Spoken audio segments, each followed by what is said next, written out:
Меня зовут Докучаев Константин. Я являюсь членом Детской академии русской культуры. Сегодня я расскажу, как быстро и правильно развести костер. Лучше всего для этого подойдет метод колодец. У меня уже заготовлены дрова разного размера, поэтому мы пропустим этот этап. Для того, чтобы разжечь костер, нам понадобится либо немного бересты, либо сухая трава. Далее мы берем наши дрова и выкладываем их в форме колодца, начиная с самых тонких и продолжая все более толстыми.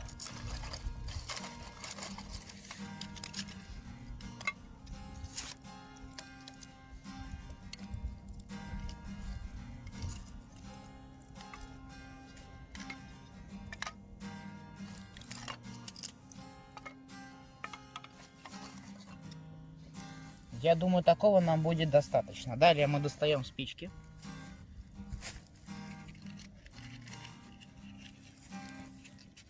И стараемся с первой попытки все это зажечь.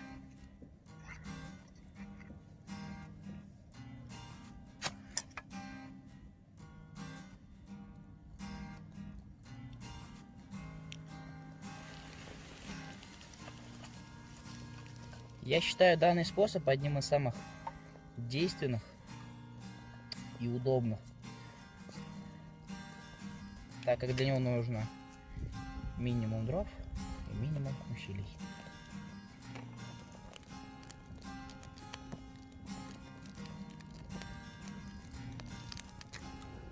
Как видите, наш костер уже потихоньку разгорается.